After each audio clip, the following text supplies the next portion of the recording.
Good Thursday, everyone, and welcome to this edition of Conversation Daily News. I'm your host, Cyrus Webb. Glad you all could join us once again. Well, we made it over the hump, and we're in the home stretch toward the weekend. We, of course, have your news headlines coming up on this Thursday. We have the Truth of the Day with Mary Ellen Ciganovich, and in today's Entertainment Spotlight, you've been part of my conversation with author and poet Kim Dower discussing her brand new book. Enjoy today's broadcast. For Conversation Daily News, I'm Cyrus Webb with your Thursday headlines. In international news, Russia's Chernobyl seizure seen as nuclear risk nightmare. Here in the dirt of one of the world's most radioactive places, Russian soldiers dug trenches. Ukrainian officials worried they were in effect digging their own graves. Thousands of tanks and troops rumbled into the forested Chernobyl exclusion zone in the earliest hours of Russia's invasion of Ukraine in February, churning up highly contaminated soil from the site of the 1986 accident that was the world's worst nuclear disaster. For more than a month, some Russian soldiers bunked in the earth within sight of the massive structure built to contain radiation from the damaged Chernobyl nuclear reactor. A close inspection of their trenches was impossible because even walking on the dirt is discouraged.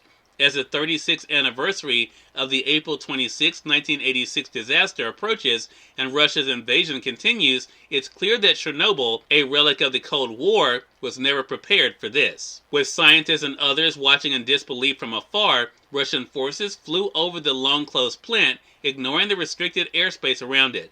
They held personnel still working at the plant at gunpoint during a marathon shift of more than a month, with employees sleeping on tabletops and eating just twice a day.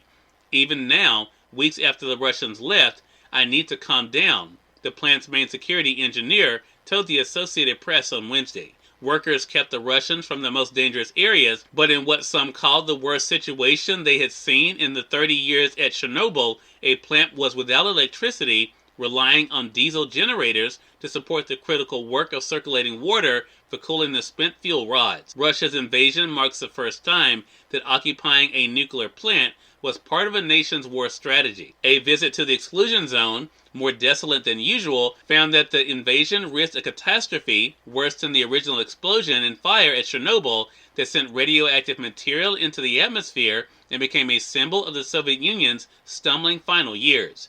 Billions of dollars were spent by the international community, including Russia, to stabilize and secure the area. Now authorities are working with Ukraine's defense ministry on ways to protect Chernobyl's most critical places. At the top of the list are anti-drone systems and anti-tank barriers, along with a system to protect against warplanes and helicopters. In national news, court halts South Carolina plan for a firing squad execution. South Carolina's highest court on Wednesday issued a temporary stay blocking the state from carrying out what was said to be its first ever firing squad execution.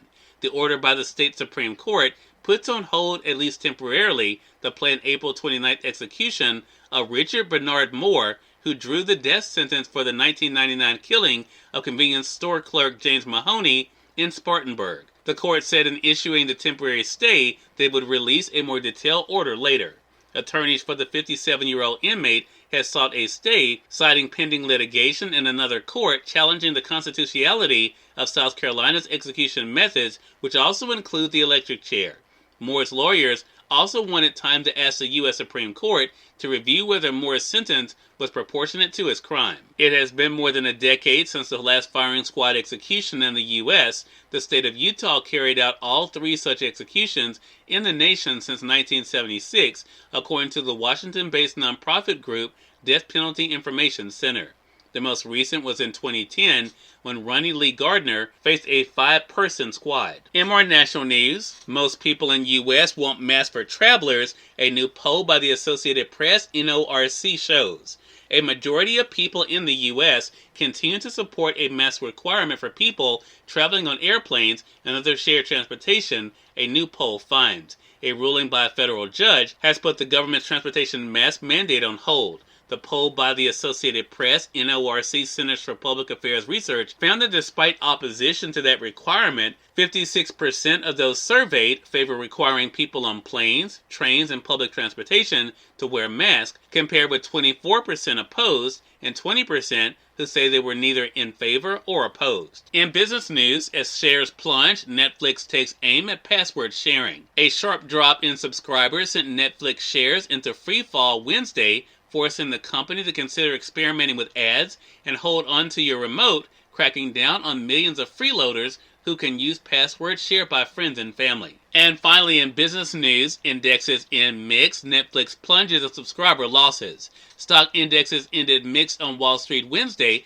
after another bumpy day of trading, while Netflix lost more than a third of its value after reporting its first subscriber loss in more than a decade and predicting more grim times ahead. Cyrus Webb, Conversations Daily News. It's now time for the Truth of the Day with Mary Ellen Ciganovich. Mary Ellen, take it away. Hi, this is Mary Ellen with your Truth of the Day. Be gentle with yourself. During the times in your life when you are filled with change, turmoil, or misperceptions, it is very important to be gentle with yourself. Do not run yourself down, keeping up the momentum of your usual day. You might not even notice the fact that your life is in a whirlwind heading for a crash. It is important for you to become aware, to recognize life as it changes around you. Being gentle with yourself means you accomplish what you can and leave the rest for another day. It means you honor yourself. It means you take care of your needs, the needs of your body, then you can take care of others. Of course, honoring yourself means different things to different people.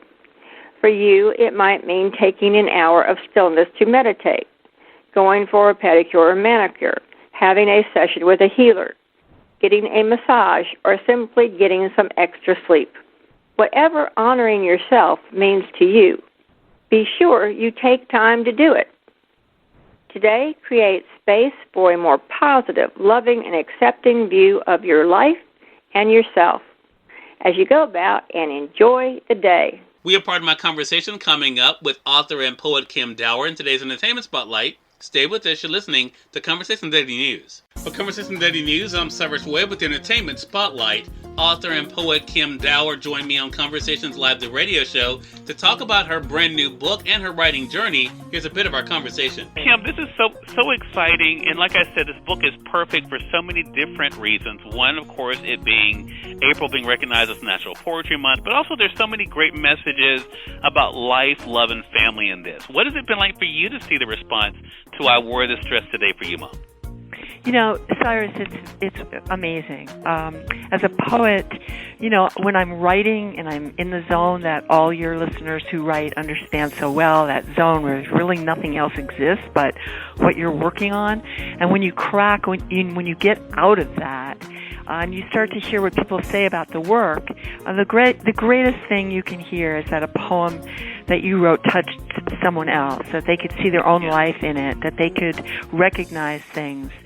And, you know, yesterday was the publication date of this book, so it's brand new.